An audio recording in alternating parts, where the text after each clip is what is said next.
dan kedua penghuni kubur ini ya tidak disiksa, tidak diadab karena dosa besar. Ya, oleh karena itu hati-hati, jangan menganggap remeh yang namanya dosa. Beda orang kafir dan orang yang beriman ketika menyikapi dosa. Ya. Kalau orang yang beriman ketika menyikapi dosa, dia melihat seperti gunung yang ada di atas kepalanya. Dia takut kalau gunung itu menimpanya. Jadi ketika akan berbuat dosa nggak jadi.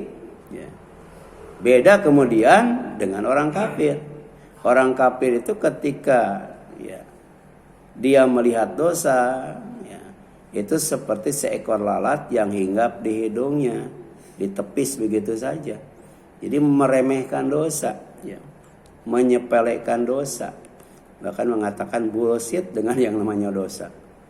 Jadi ketika dia berbuat dosa dia, ya, ketika akan berbuat dosa. Beda dengan orang yang beriman, tidak jadi, karena takut dosa itu dahsyat banget. Diibaratkan sebuah gunung yang kemudian menimpa kepalanya. Nauzubillah min dzalik. Jadi dua orang penghuni kubur ini disiksa bukan karena dosa besar. Ya.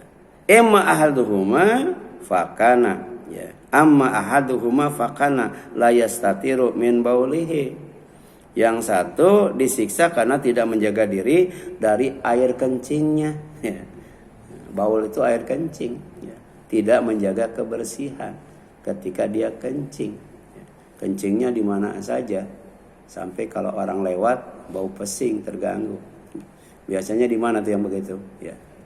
Di terminal, ya. Di terminal kan, hati-hati itu kan. Biasanya dia kencingnya di samping bis, padahal toilet dekat, ya. Atau di gang-gang kecil kan, tempat orang lewat itu, di dindingnya itu dia juga buang air kecil. Itu yang menyebabkan ya penghuni kubur itu disiksa di dalam kuburnya. Itu yang satu, gara-gara dia jorok ketika buang air, ya.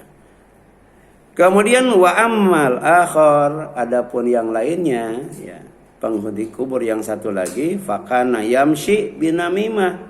Dia disiksa di dalam kuburnya karena suka mengadu domba, ya, namimah, ya, provokator itu.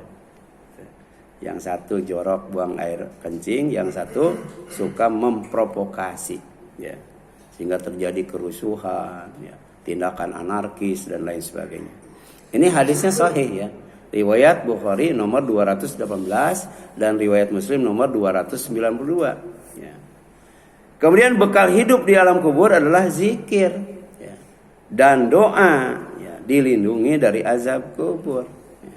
Kenapa? Sebab Rasul selalu mengingatkan kepada kita ma'amila ibnu Adam amalan anjalahu min adzabillahi min dzikrillah. Jadi tidak ada amal yang dilakukan oleh anak Adam yang telah menyelamatkan atau yang paling menyelamatkan atau yang lebih menyelamatkan dari azab Allah dibanding zikir kepada Allah, ya.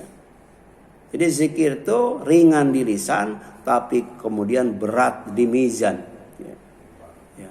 Berat ketika ditimbang. Fa amma man thaqulat mawazinu fa huwa fi isyatir radiyah. Kalau timbangan amal kita berat, maka Allah akan menempatkan kita di sorga, tempat yang penuh dengan kesenangan, kebahagiaan, kemudian kepuasan. Ya, itu. Di antaranya apa yang bikin berat timbangan amal itu adalah berzikir kepada Allah. Tapi dalam waktu yang sama berzikir kepada Allah itu adalah amalan yang paling menyelamatkan, ya, dirinya atau pelakunya dari azab Allah. Kila, sampai Rasul ditanya itu, ya, walal jihad fi sabilillah, ya. Bagaimana dengan jihad fi sabilillah? Apakah masih lebih menyelamatkan zikir, ya, daripada jihad fi sabilillah, ya?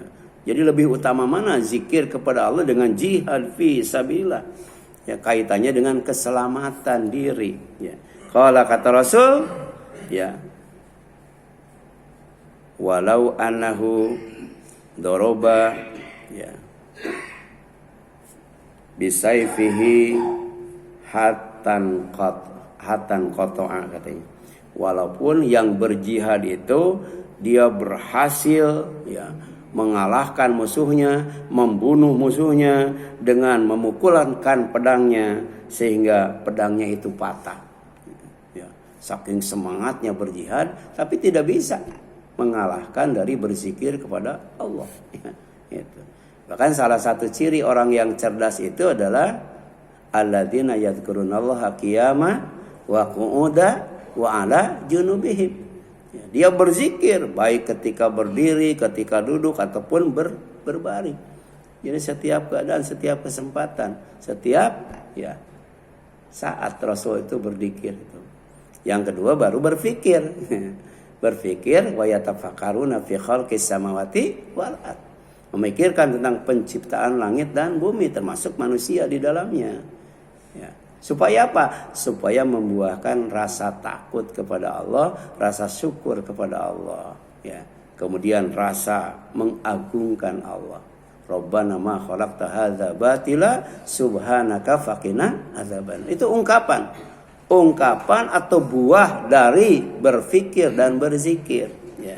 Oleh karena itu, walau annahu daraba bisayfi hatta inqata'a, walaupun orang itu berhasil memukul musuh sampai kemudian pedangnya patah, tidak bisa ya menandingi dahsyatnya zikir kepada Allah dalam kaitannya dengan keselamatan diri. Ini hadisnya siapa? Riwayat Ahmad.